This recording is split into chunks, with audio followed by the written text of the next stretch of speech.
여러분 안녕하세요. 확률과 동계 11차 시 확률의 뜻 문제 해설입니다.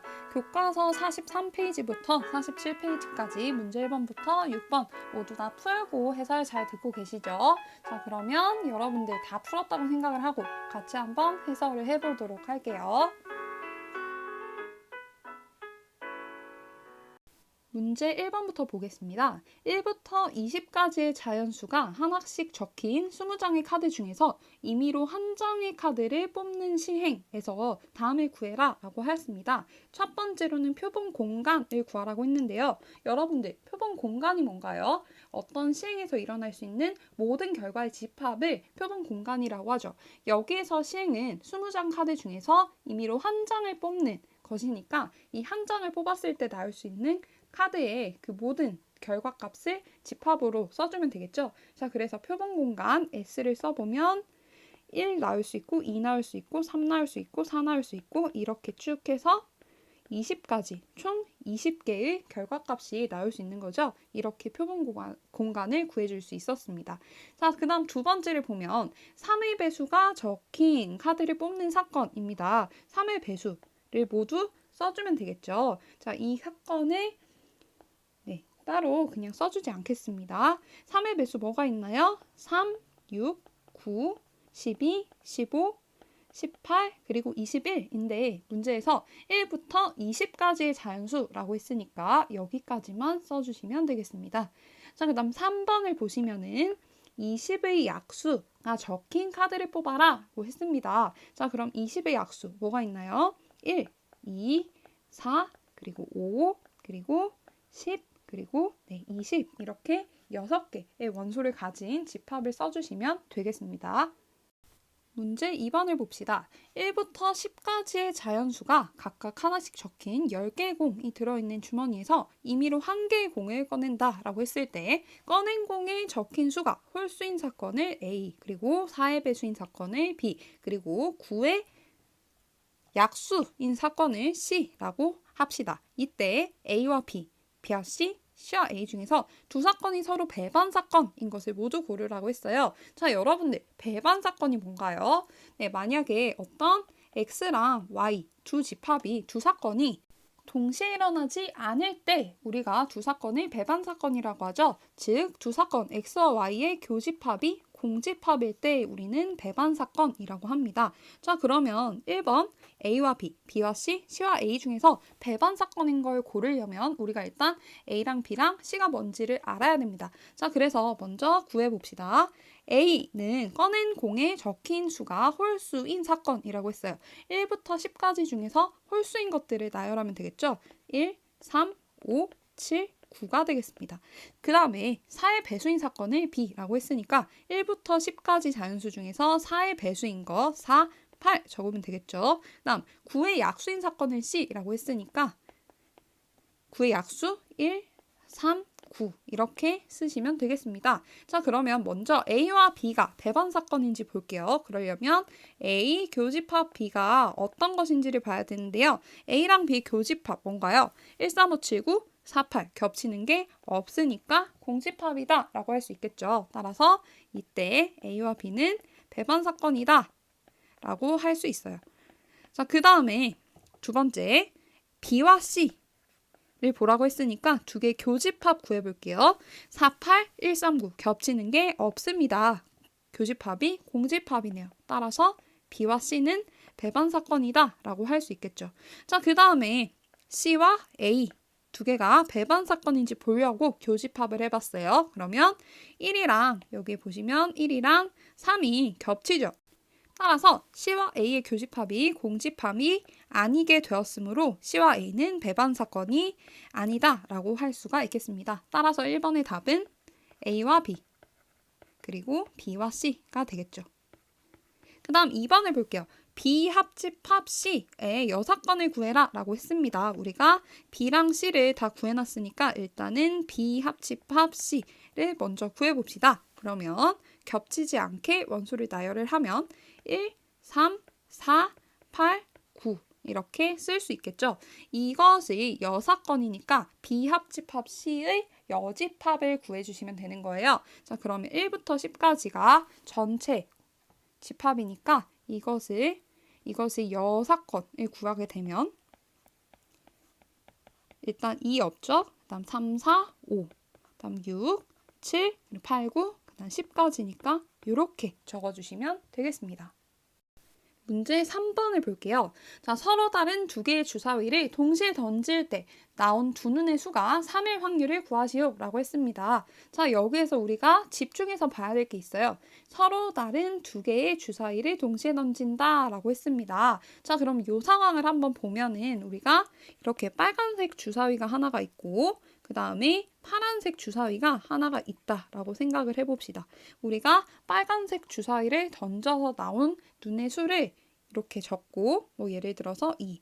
그 다음에 파란색 주사위를 던져서 나온 수를 이렇게 적는다고 했을 때 우리는 이 두 개의 눈을 가지고 순서쌍을 만들 수 있겠죠. 자, 근데 여기에서 이렇게 2,5와 그 다음에 5,2 요것은 같다라고 할 수 있을까요? 이것은 다른 거죠. 왜냐하면은 첫 번째 경우는 빨간색에서 2가 나오고 파란색에서 5가 나온 것이지만 두 번째 경우는 빨간색에서 5가 나오고 파란색에서 2가 나온 것이니까 그래서 이렇게 서로 다른 두 개의 주사위라는 얘기가 나오면 이 순서상에서 순서가 있다라고 생각을 하고 우리가 문제를 풀어주겠습니다. 자, 그 다음에 나온 두 눈의 수의 차가 3일 확률이라고 했으니까 우리가 나온 두 눈의 수의 차가 3인 경우를 이따가 구해보도록 할게요. 자, 여기에서 우리가 확률을 구해야 되기 때문에 일단 확률에서 분모는 전체 사건의 경우의 수를 구해야 분모를 쓸 수가 있는 것이죠. 따라서 이 서로 다른 두 개의 주사위를 동시에 던졌을 때 나올 수 있는 모든 경우의 수를 한번 생각을 해봅시다. 자, 빨간색 주사위를 던졌을 때 나올 수 있는 눈의 수 몇 개? 6개죠. 그리고 파란색 주사위를 던졌을 때 나올 수 있는 경우의 수? 네, 6개죠. 자, 그래서 순서상으로 나타낸다라고 했을 때 빨간색에서 나올 수 있는 경우의 수 그리고 파란색에서 나올 수 있는 경우의 수 이것들이 동시에 일어나는 것이니까 곱의 법칙에 의해서 이것을 곱했을 때 총 36개라는 전체 경우의 수가 나오게 됩니다. 전체 경우의 수를 구했습니다. 그 다음에 우리가 나온 두 눈의 수의 차가 3인 경우를 모두 찾아봅시다. 이렇게 나온 두 눈의 수의 차가 3인 경우를 우리가 사건 A라고 생각을 하고 이 A는 어떤 원소들을 가지고 있는지 생각을 해볼게요. 먼저 빨간색에서 1이 나오면 파란색에서 4 나오면 두 눈의 수의 차가 3이 되겠죠. 그다음 빨간색에서 2 나오면 파란색에서 5 나오면 되겠고 그다음 빨간색에서 3 나오면 파란색에서 6 나오면 되겠죠. 그 다음에 빨간색에서 4 나오면 파란색에서 1 나오면 되겠고 빨간색에서 5 나오면 파란색에서 2 나오면 되겠고 빨간색에서 6 나오면 파란색에서 3 나오면 되겠습니다. 자, 이렇게 우리가 모든 사건, A의 사건의 경우를 나열을 해보았고요. 이때 사건 A의 원소의 수는 6이라는 걸 알 수 있어요. 따라서 우리가 사건 A의 확률은 전체 경우 36이었죠. 이거 분의 A가 일어날 경우의 수 6이니까 약분을 해서 6분의 1이라는 결론을 낼 수가 있겠습니다.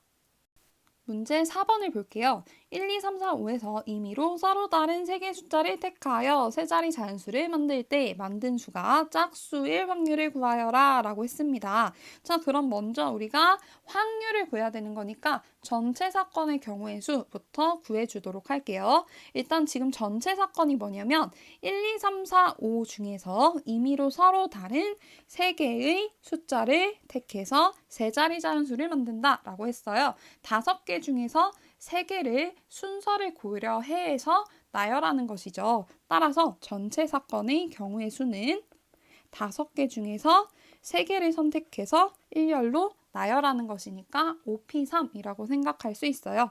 이것은 5 곱하기 4 곱하기 3 이렇게 나타낼 수 있으니까 전체 사건의 경우의 수 60이 되겠네요. 자, 그 다음 두 번째, 만든 수가 짝수일 확률이라고 했으니까 우리가 만든 수가 짝수인 경우를 생각을 해봅시다. 자, 만든 수가 짝수이려면은 여러분들 이렇게 세 자리 자연수에서 요 끝자리에 들어가는 숫자가 짝수여야 하는 겁니다. 자, 그러면은 여러분들 이 끝에 올 수 있는 것은 어떤 숫자가 있을까요? 네, 2가 올 수 있고 4가 올 수 있겠죠. 자, 첫 번째로 2가 오는 경우에는 이 앞에 어떤 숫자가 오든 간에 상관이 없습니다. 자, 따라서 이 2를 제외한 나머지 4개의 숫자 중에서 2개를 뽑아서 일렬로 나열하는 것이니까 이때 1번 경우에 4P2 이렇게 나오겠죠. 경우의 수가.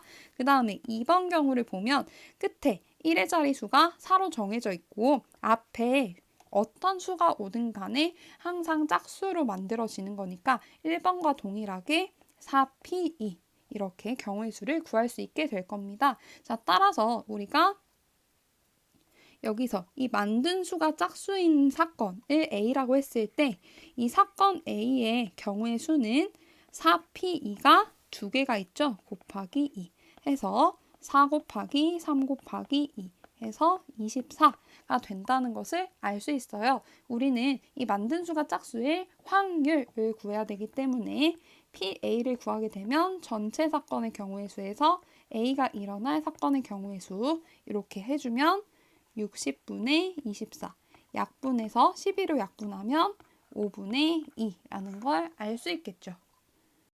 문제 5번을 볼게요. 통일신라 시대의 유물인 목재주량구의 각 면에는 다양한 벌칙이 적혀져 있대요. 목재주량구 1000번 던졌을 때 시 한 수 읍기가 적힌 면이 72번 나왔다고 합니다. 자, 그러면 목재주량구를 한 번 던질 때 시 한 수 읍기가 적힌 면이 나올 통계적 확률을 구하라고 했어요. 우리 통계적 확률 어떻게 구하나요? 네, 통계적 확률의 분모에는 반복해서 시행한 총 횟수를 적고 분자에는 그 사건이 일어난 횟수를 적기로 했죠. 자, 여기서 목재주량구를 1000번 던졌으니까 총 시행 횟수는 1000번 중에서 이 시 한 수 읍기가 적힌 면이 72번 나왔다고 했으니까 분자에는 72 이렇게 적으시면 되겠죠. 이것이 답입니다. 조금 더 보기 쉽게 소수로 바꿔주면 0.072가 답이 되겠죠. 마지막으로 문제 6번입니다. 오른쪽 표는 우리나라에서 2015년에 출생한 남녀 각 10만 명 중에서 각 연령까지 생존할 것으로 예측되는 사람 수를 나타낸 생명표라고 해요. 자, 그래서 1번에서 2015년에 출생한 남자가 40세까지 생존할 확률을 물어봤어요. 자, 2015년에 출생한 남자가 40세까지 생존할 확률이라고 했으니까 이렇게 겹치는 곳에 숫자를 읽어주면 98,038이라는 숫자가 나오네요. 그런데 여기서 전체로 조사한 인원이 몇 명이었나요? 네, 10만 명이라고 했습니다. 그러면 총 인원인 10만 명 중에서 만 10만 중에서 40세까지 생존할 사람은 98,038명이라고 했으니까 이렇게 적어주시면 되겠죠. 소수점으로 환산을 하면 0.98038 이렇게 적을 수가 있습니다. 자, 그 다음 두 번째, 2015년에 출생한 여자가 80세까지 생존할 확률. 여자가 80세까지 생존할 확률이니까 이렇게 겹쳐주는 곳 숫자를 읽어보면 77,662라는 것을 알 수 있어요. 자, 그러면 전체 인원이 10만 명이고 이 중에서 생존할 사람이 77,662니까 이렇게 확률 구해줄 수 있겠죠. 소수점으로 환산하면 0.77662라고 적을 수가 있겠네요. 자, 이렇게 보면은 지금 100세까지 봤을 때 안타깝지만 남자의 그 생존 확률이 조금 더 낮다라는 것을 알 수 있어요. 자, 여기에서 되게 여러분들이 재미있는 그런 통계적인 해석을 많이 낼 수가 있겠죠. 한번 여러분들도 잘 생각을 해보시고 재미있는 것들을 많이 찾아보시면 좋을 것 같아요. 자, 여기까지 우리가 확률의 뜻에서 문제 1번부터 6번까지 모두 다 풀어보았습니다. 수고 많으셨고 다음 시간에 만나요. 안녕.